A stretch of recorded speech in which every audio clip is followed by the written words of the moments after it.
વિદ્યાર્થી મિત્રો, હું હિતેશ કારકર મારી યુટ્યુબ ચેનલની અંદર આપનું સ્વાગત કરું છું. આજના વિડિયોની અંદર આપણે વાત કરીશું સંસ્કૃત ધોરણ 6 જેનો એકમ સપ્તવાસરા જે એકમ છે એના વિશે આપણે વાત કરવાની છે. સૌપ્રથમ આપણે સમજીએ કે સપ્તવાસરા એટલે સપ્ત એટલે 7. આપણે એકમનું નામ આપેલું છે સપ્તવાસરા. સપ્ત એટલે 7 અને વાસરા એટલે કે વાર.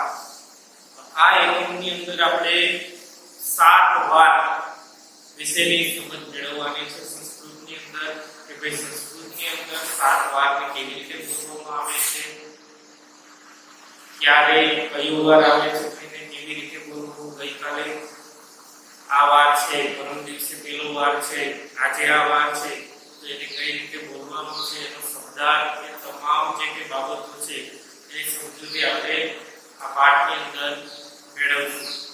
આપણે ગુજરાતીની અંદર તમે બધા જાણો છો આપણા 7 વાર કયા છે. આપણે બધા ઝડપથી એ બોલી જઈએ છીએ. રવિવારથી આપણે સોમવાર, રવિવાર સુધીના જે 7 વાર છે આપણે ગુજરાતીમાં લખવાનું કે તો આપણે સરળતાથી લખીએ છીએ. પછી એવી જ રીતે ઇંગ્લિશની અંદર 7 વારના નામ આપેલા છે, હિન્દીની અંદર 7 વારના નામ આપેલા છે. તો એવી જ રીતે આપણે સંસ્કૃતની અંદર પણ આ 7 વારના નામ આપણે શીખવાના છે. સૌપ્રથમ તો આપણે આ જે 7 વાર છે એની અને એના જે શબ્દો છે સંસ્કૃતના એની આપણે શબ્દ સમજૂતી સમજવી જરૂરી છે. એના આધારે આપણને કઈ રીતે વાક્ય બનાવવું, કઈ રીતે આપણે એને બોલવા સંસ્કૃતની અંદર એ સરળતાથી આપણે શીખી શકશું. તો અહીંયા શબ્દની સમજૂતી આપેલી છે એના વિશે જોઈએ તો અધ્ય એટલે કે આજે. આપણે જે રીતે ગુજરાતીમાં બોલ્યું આજે શનિવાર છે, એવી રીતે આપણે સંસ્કૃતમાં આજે શબ્દને બોલવું હોય તો અધ્ય બોલવું પડે. અધ્ય. પછી એવી જ રીતે સ્વ એટલે કે આવતીકાલે. સ્વ શબ્દનો અર્થ થાય છે આવતીકાલે. આપણે સંસ્કૃતની અંદર એમ બોલવું હોય કે આવતીકાલે મંગળવાર છે તો કહી શકાય સ્વ મંગળવાસર. મંગળવાસર એટલે કે આવતીકાલે મંગળવાર છે. સ્વ શબ્દનો અર્થ થાય છે આવતીકાલ.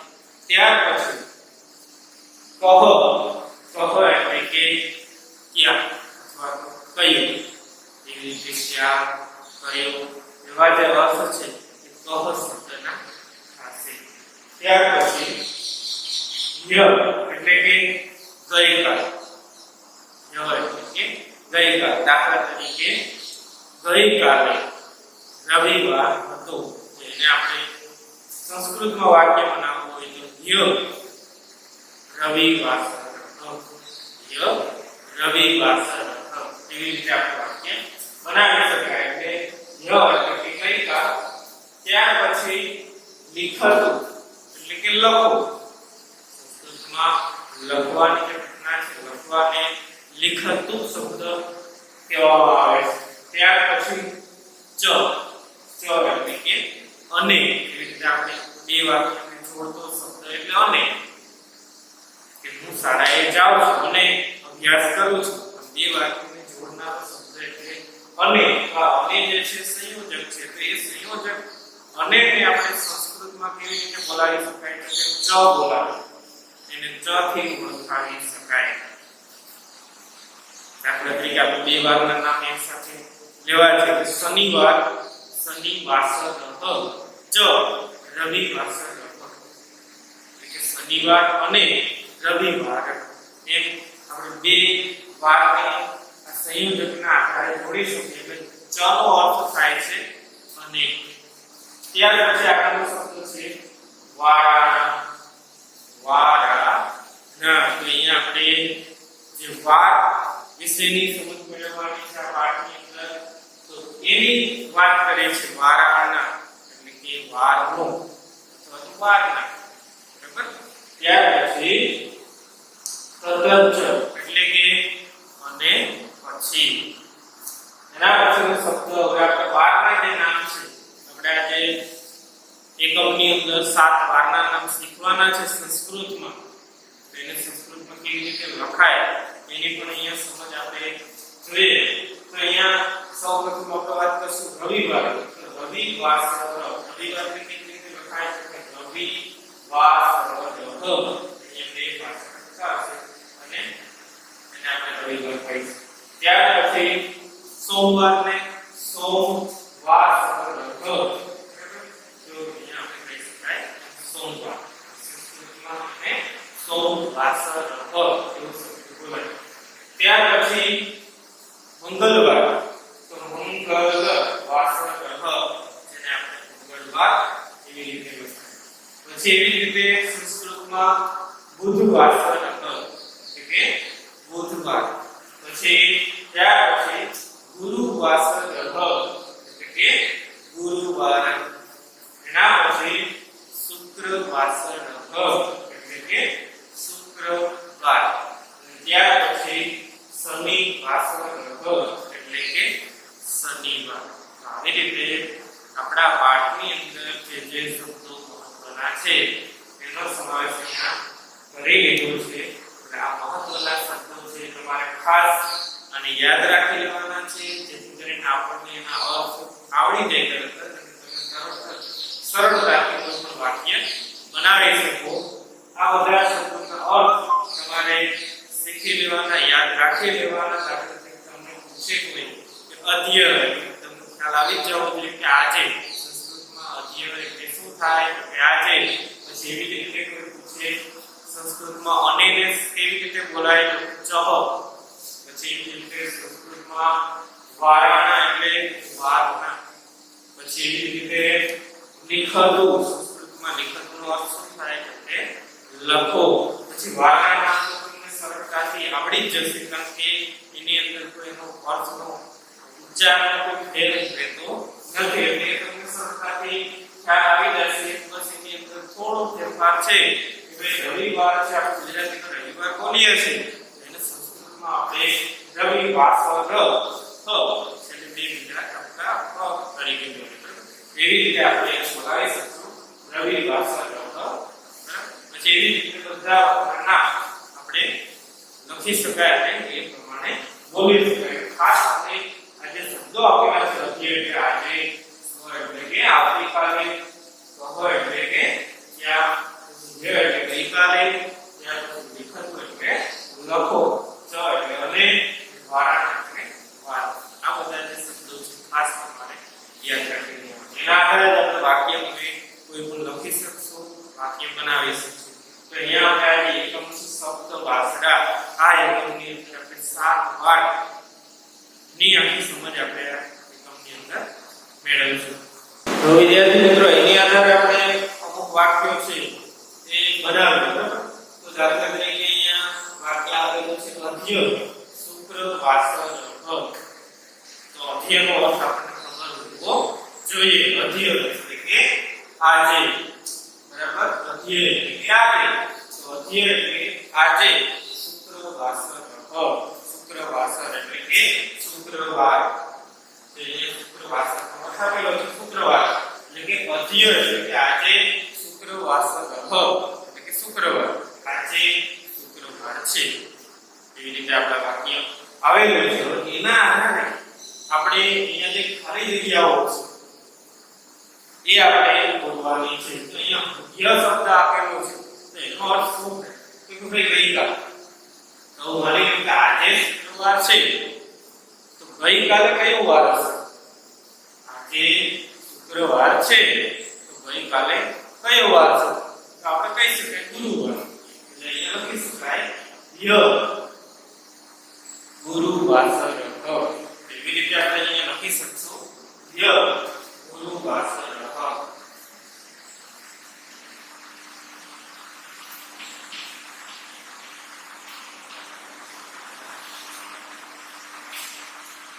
પછી એવી રીતે વિદ્યાર્થી મિત્રો અહીંયા શબ્દ છે ચ. ચ એટલે કે આવતીકાલ. હવે આજે શુક્રવાર છે પછી એવી રીતે ગઈકાલે એટલે ય ગુરુવાર છે. આજે શુક્રવાર છે તો આવતીકાલે કયો વાર હશે? એટલે કે આવતીકાલે કયો વાર હશે? આપણે કહી શકાય શુક્રવાર પછી કયો વાર આવે? તો શનિવાર આવે. અહીંયા આપણે લખી શકીએ શનિવાર.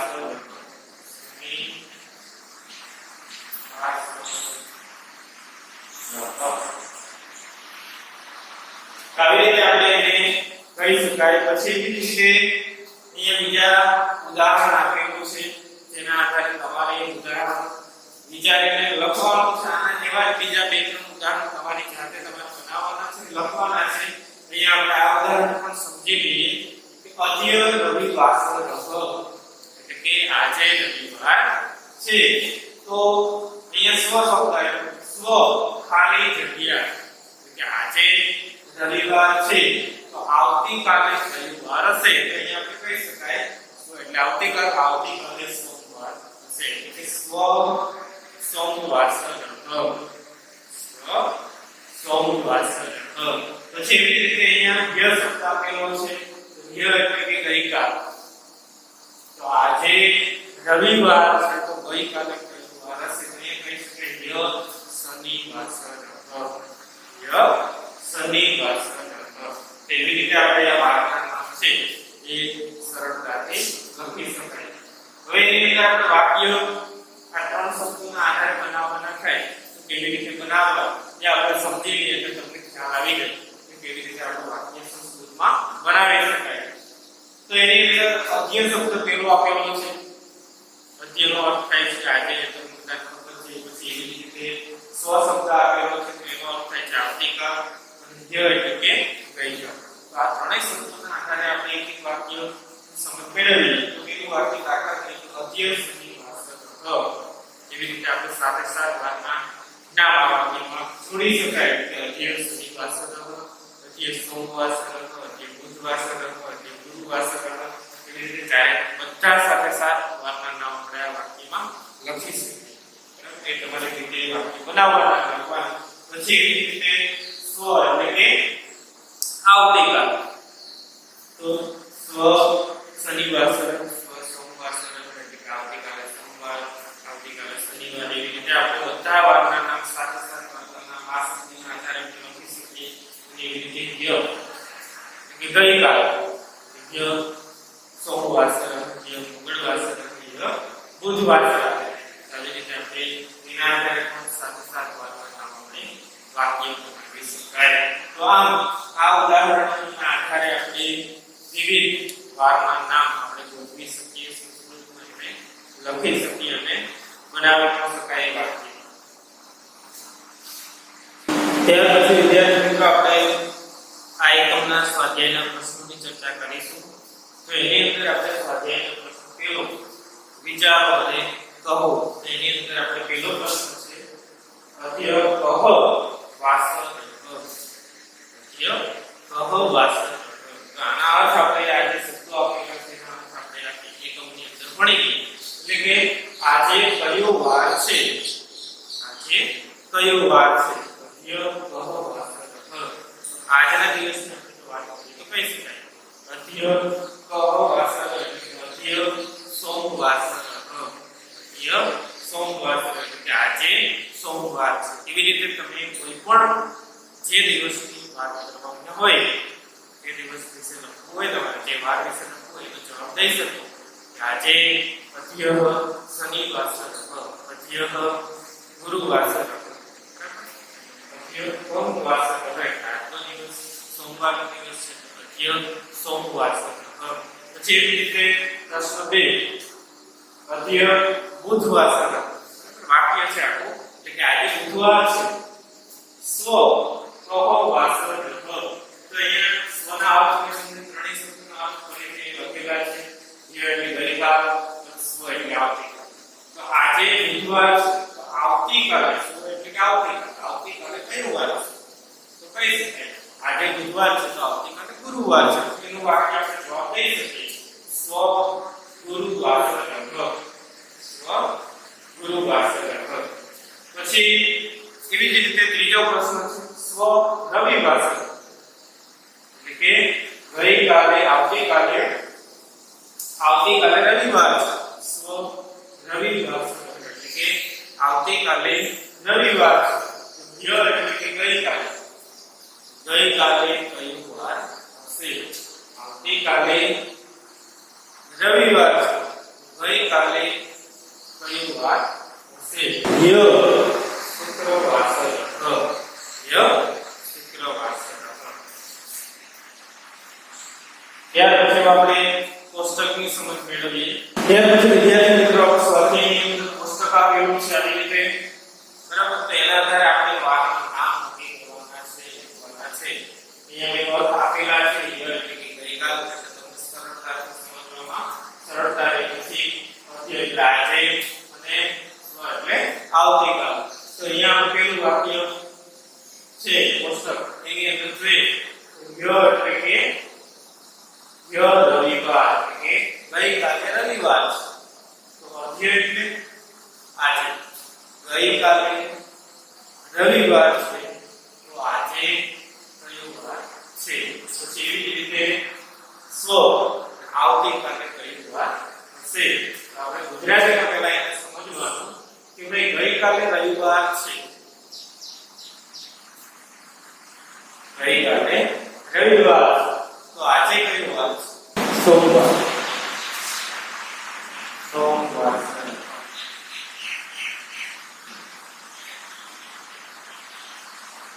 પછી એવી રીતે આવતીકાલે કયું વાર કહી શકાય મંગળ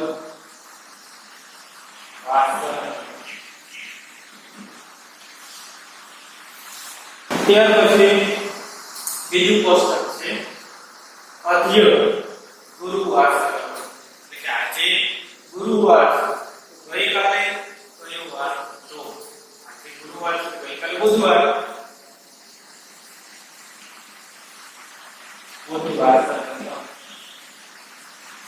અને એવી રીતે આવતીકાલે શુક્રવાર છે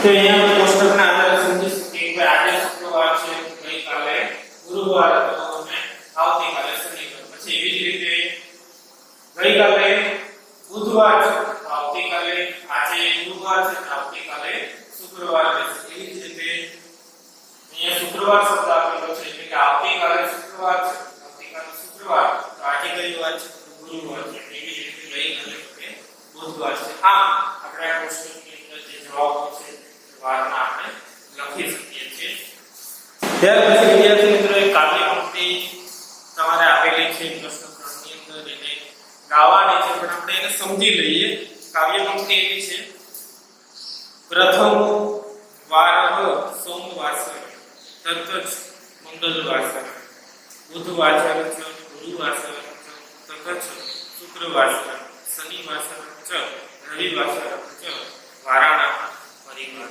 તો અહીંયા પંક્તિ આપણે સમજીએ કે પ્રથમ વાર એટલે કે પ્રથમ વાર જે છે કયો છે સોમવાર ત્યાર પછી તત છે એટલે કે ત્યાર પછી તો કે મંગળવાર પછી એના પછી બુધવાર પછી ગુરુવાર ત્યાર પછી તત છે એટલે કે ત્યાર પછી શુક્રવાર ત્યાર પછી શનિવાર અને છેલ્લે રવિવાર વારાણા એટલે વારનો આ પરિવાર છે પરિવાર ગણાવી શકાય આમાં ભક્તિના આધારે આપણે બધા વારની અહીંયા વર્ણન કરેલું છે એ આપણે સમજી લઈએ સ્વાધ્યાય આપણે પૂરો કરીએ છીએ અસ્તુ જય હિન્દ